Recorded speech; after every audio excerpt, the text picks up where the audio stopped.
नमस्कार, बहुत-बहुत स्वागत है आप सभी का दैनिक भास्कर में और मैं हूँ विकास वर्मा और आज हमारे साथ जो शख्सियत मौजूद हैं, वो हेलमेट मैन हैं। आपने स्पाइडरमैन, सुपरमैन, आयरन मैन बहुत से सुने होंगे, तो हम आपको मिला रहे हैं इंडिया के हेलमेट मैन से। राघवेंद्र जी बहुत-बहुत स्वागत है आपका। धन्यवाद सर, आज आपके स्टूडियो में आने के लिए और दर्शकों तक अपने अभियान का संदेश देने के लिए दैनिक भास्कर के अंदर। तो अभी हमें आपके चेहरे पर दिख रहा है एक हेलमेट और आपको कहते हैं हेलमेट मैन और आप बैठे हैं इस वक्त कार के अंदर। कार के अंदर भी आप हेलमेट लगाए हुए हैं, आपको हेलमेट मैन कहते हैं, आप हेलमेट पहने हुए हैं। चक्कर क्या है ये? क्यों कहते हैं आपको लोग हेलमेट मैन? बहुत अच्छा क्वेश्चन आपने चीज किया। जिस तरीके से मैं सड़कों पे चलता हूँ और जो एक्सीडेंट दुर्घटना देखता रहता हूँ और बहुत लोग हमारे भारत के अंदर नियमों के बावजूद भी सब कुछ पता होते हुए भी लोग हेलमेट तो लगाते हैं लेकिन उसको आदत नहीं बनाते हैं। जो एक्सीडेंट जो मेरे फ्रेंड्स के साथ हुआ था दुर्घटना में, तो इस वजह से मैं खुद लोगों की आदत बनाने के लिए जो हेलमेट लेकर के गाड़ी में चलते हैं मगर वो नहीं लगाते हैं, तो मैं खुद गाड़ी में हेलमेट लगा करके बैठा रहता हूँ और उनसे रिक्वेस्ट करता हूँ कि कृपया आप प्लीज हेलमेट लगा लें और हेलमेट लगाने के साथ ये सीट बेल्ट भी जरूर बांधें, क्योंकि हिंदुस्तान में 90% लोग हेलमेट लगाते हैं मगर सीट बेल्ट नहीं बांधते हैं, उसकी वजह से निकल जाता है। और मेरी गाड़ी के पीछे संदेश लिखा हुआ रहता है कि यमराज ने भेजा है बचाने के लिए, ऊपर जगह नहीं है जाने के लिए। फिर जो इशारा करते हैं अगर वो नहीं समझ पाते हैं, आगे निकलता हूँ तो संदेश सुन करके फिर वो आगे आते हैं और कहीं ना कहीं एक अपने मन में एक प्रण भी लेते हैं कि हमने यमराज या दूत को तो नहीं देखा लेकिन साक्षात आपको जो देखा, कि जो आप गाड़ी के अंदर हेलमेट लगाते हुए हमें प्रेरणा दे रहे हैं। और बहुत लोग जो मेरे गाड़ी के पीछे हेलमेट भी भरे हुए रहते हैं और वैसे जरूरतमंद को देखता हूँ तो मैं उसे हेलमेट भी दे दिया करता हूँ। इस वजह से आज मुझे पूरा भारत जो कि हेलमेट मैन के नाम से जानता है। कौन थे आपके दोस्त और जो उनकी दुर्घटना हुई थी और उन्होंने हेलमेट नहीं पहना था, वो क्या वाकया था? वो थोड़ा हमारे दर्शकों के साथ शेयर करें। ये वाकया 2014 में था। मेरे फ्रेंड्स जो मेरा रूम पार्टनर हुआ करता था, कृष्ण कुमार, जो कि ऐसा नहीं कि हेलमेट नहीं लगाता था, हेलमेट लगाता था लेकिन हेलमेट को आदत नहीं बनाया था और एक्सीडेंट्स किसी को कभी बोल के नहीं आती। और शायद ऐसा ही हुआ कि नोएडा एक्सप्रेसवे जो कि भारत का बहुत बड़ा वो चीज है नाम, और वहां पे बगैर हेलमेट को आ रहा था और शायद किसी गाड़ी ने जो फोर व्हीलर टक्कर दिया और हेलमेट नहीं होने की वजह से उससे मात्र सर में चोट लगी थी और बॉडी में कहीं भी नहीं। और जो वेंटिलेटर जो कि 15 दिन हॉस्पिटल में उसने फाइट किया अपने जिंदगी के साथ और फाइनली हमने उसे खो दिया।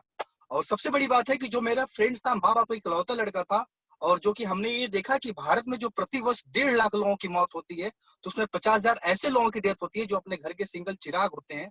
तो तब से मैंने ये चीजें प्रण लिया कि अब जो भी है जो मेरी घटना जो हमने जो करीब से देखा अपने मित्र के साथ और उसके परिवार के साथ, तो मैंने सोचा कहीं ना कहीं इस चीज के प्रति मुझे और भी लोगों तक संदेश हेलमेट के प्रति पहुंचाना चाहिए। और तब से मेरे जो जहन में आया और मैं सड़कों पे निकल पड़ा लोगों को हेलमेट देने के लिए। आप वैसे क्या करते थे उससे पहले? जब आप के दोस्त के साथ ये दुर्घटना नहीं हुई थी, साल 2014 से पहले आप क्या करते थे? किस तरह का आपका जीवन था? मैं बता दूं कि मैं एक खुद बहुत ग्रामीण क्षेत्र से बिलोंग करता हूं और मैंने बिहार कैमूर जिले के रहने वाला हूं।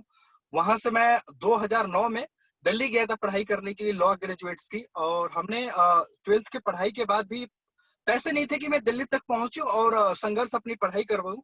5 साल हमने दरियान भी हमने वेट भी किया और कहीं ना कहीं ट्यूशन पढ़ा करके मेहनत करके जो पैसे हमने अर्निंग किया, तब जाके हम दिल्ली शहर में गए।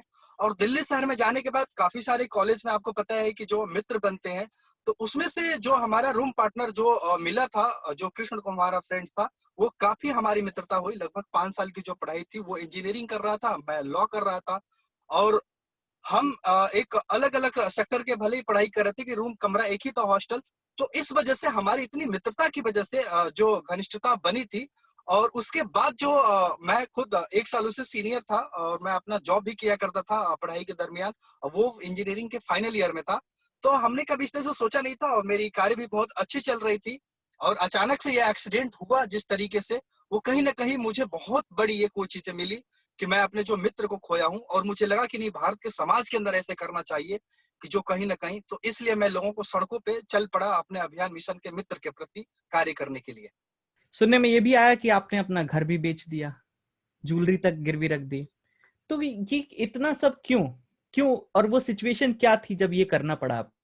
होता क्या है कि जब आप कार्य जब कर रहे होते हैं तो सडनली कोई इतना कोई सीरियस नहीं होता है, लेकिन अब क्या था कि मेरे फ्रेंड्स के जो डेथ के दौरान जब मैं घर गया था, तो जो उस घर में जो सिचुएशन देखा हमने कि रियल में एक माँ 3 महीने से सो नहीं पाई थी। मैं जॉब अपना छोड़ करके, उस समय जॉब भी किया करता था दिल्ली के अंदर।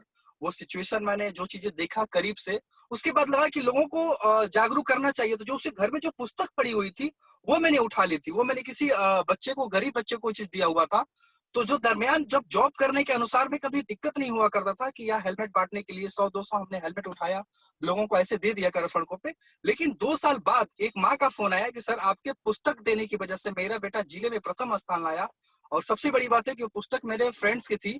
और जो मैंने उस माँ के चेहरे पे जो देखा, जो दूसरे जो जिले में प्रथम स्थान लाने के बाद, तब मैंने ये खुशी, 1 हफ्ते तक मैंने डिसाइड्स किया कि मैं अभी तक जो लोगों को जो हेलमेट दिया करता था, लोग ऐसे आते थे, कोई कहता था 1 दे दो, कोई 2 दे दो, ऐसे लोग लूट करके एक तरीके से लेकर के चले जाते थे। बल्कि उन्हें वैसे देने का सर, हम क्यों ना उनसे पुस्तक ले, ताकि गंभीरता जाए कि आखिर मैं इस तरह से सड़कों पे क्यों कार्य कर रहा हूँ। और लोगों से हमने पुस्तक के बदले हेलमेट देना चालू किया। और उस तरीके से जो आज उस समय मैंने ये देखा कि लोग अलग-अलग बच्चे जो हमारी पुस्तक लेकर के अपने कक्षाएं में प्रथम स्थान लाने लगे। मैं 6 से लेकर 12th क्लास के बच्चों को दिया करता था। तो वो देखते-देखते मुझे लगा कि जो भारत में आज भी 74 साल आजादी के बाद हमारा देश जो है 100% साक्षर नहीं हो पाया, वो इसलिए नहीं हो पाया कि समाज में हर पढ़ा-लिखा व्यक्ति कभी अशिक्षित बच्चों के प्रति ध्यान नहीं दिया। तो मैंने सोचा कि मैं जिन बच्चों को दे रहा हूँ, उनसे ये कहूँ कि आप ये देखो, पढ़ रहे हो किसी स्कूल में, लेकिन आपको उनको ढूँढ करके लाना है, जो शिक्षा नहीं ले पा रहे हैं। आपको भारत की शिक्षा नहीं देखनी है, अपने राज्य की नहीं देखनी है, जिले की नहीं देखना। आप जिस गाँव में हैं, उस गाँव में देखिए कि कितने बच्चे लोग अशिक्षित हैं, आप उनका या तो नाम बताएँ या किसी तरह से। तो उस तरीके से जो बच्चे हमारे साथ जुड़ते चले गए, एक वॉलंटियर्स के रूप में जो कार्य करते गए, तो कहीं न कहीं मुझे लगा कि ये समाज में बहुत ज़रूरी है, क्योंकि हमने भी उसी तरीके से संघर्ष किया हुआ था। हम जानते थे कि पढ़ाई, शिक्षा कितना किसी के लिए इम्पोर्टेंट होती है। और इस तरीके से भारत में अगर कार्य करता हूँ, ताकि भारत को सड़क दुर्घटना मुक्त बना सकूं और देश को 100% साक्षर कर सकूं, तो इसी मिशन के तहत धीरे-धीरे हमने अपनी जॉब भी छोड़ी।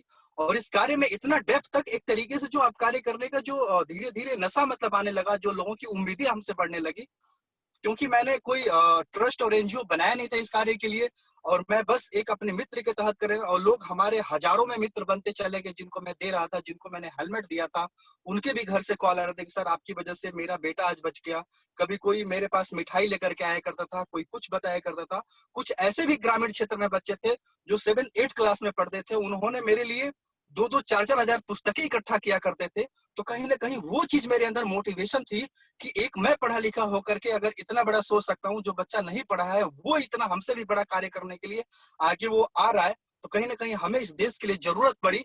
मुझे लगा कि यही मिशन सबसे बेटर है, और मैं अपना जॉब क्विट कर दिया। और इस कारण जो फाइनेंशियल जो दिक्कतें धीरे धीरे हेलमेट बांटने के लिए आ रही थी, जब किसी से कोई मदद नहीं मिला। और दूसरी चीज की, आज के डेट में सर मदद मांगना ही मतलब, आप किसी से अगर आप अच्छे रिलेशन हैं तब तक हैं, जब तक आपने किसी कुछ मदद नहीं मांगा है। अगर आप कुछ कहते हैं तो अगले दिन कोई आपका फोन कॉल उठाना बंद कर देगा। तो ये मैं बहुत उस चीज से बहुत गंभीरता से देखा मैंने ऐसे, इसलिए मैंने फिर किसी सोचने मदद उदद नहीं लिया। फिर हमने अपना जो घर था मेरे मित्र के लिए, जो फाइनेंशियल कंडीशन में आज भी बहुत करीबी वो चीज है, गंभीरता से डेप्थ में चला गया, तो वो मुझे घर सेल करना पड़ा इस अभियान के लिए।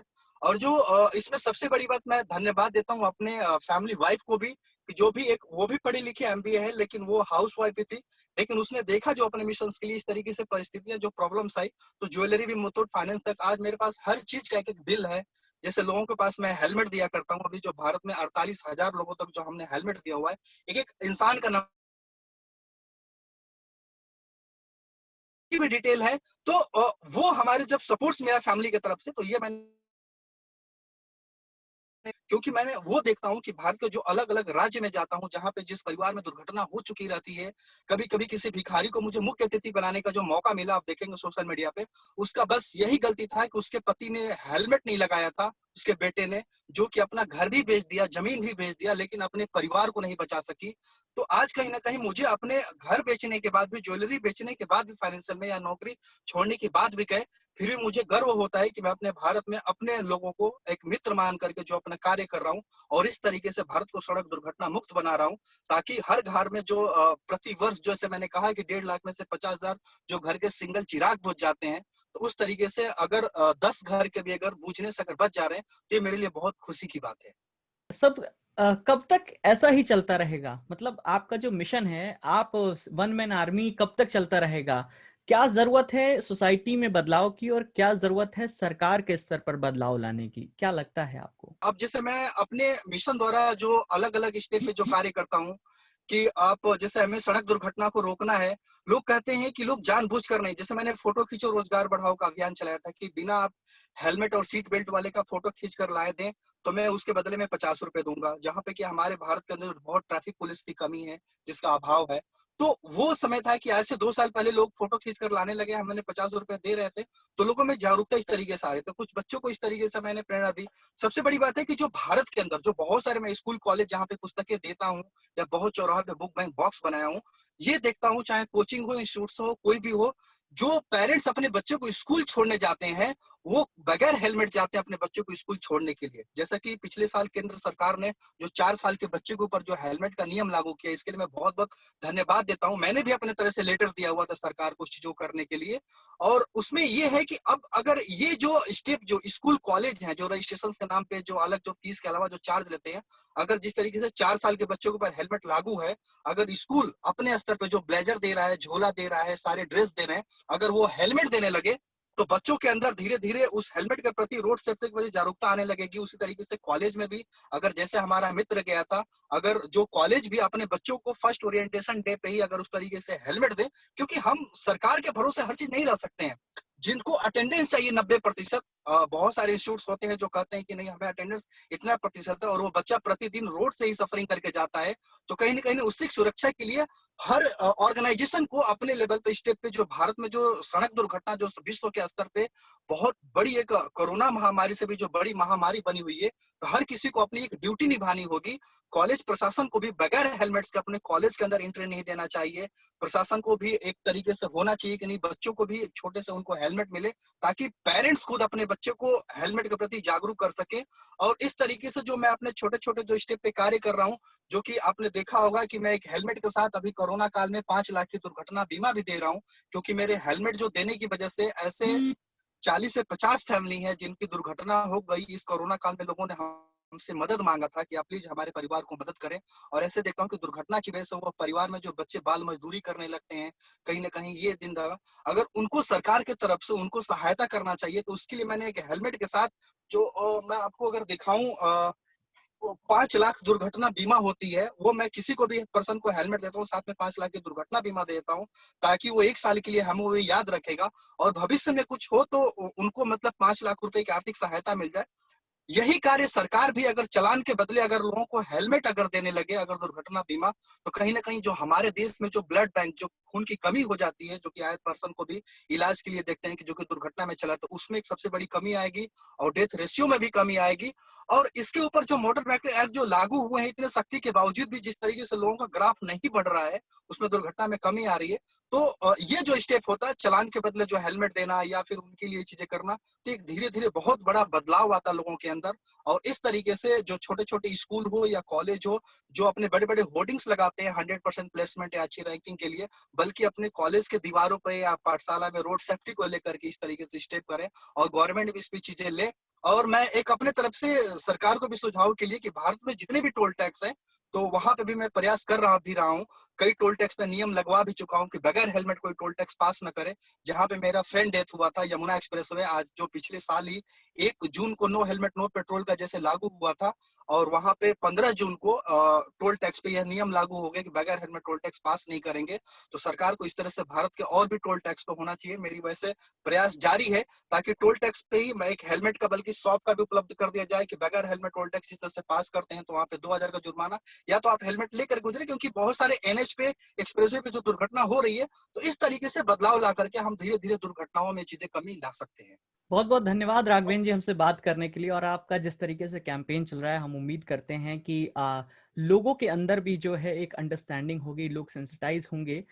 जो सड़क दुर्घटना में जितनी मौतें होती हैं हर साल, उसको लेकर लोगों में जागरूकता आएगी, क्योंकि ये सब कुछ जो है सिर्फ आदत का खेल है। जब आदत होगी हेलमेट की, तभी जाकर जो है आपका जो मिशन है वो सही मायने में सक्सेसफुल होगा। बहुत बहुत धन्यवाद सर हमसे बात करने के लिए।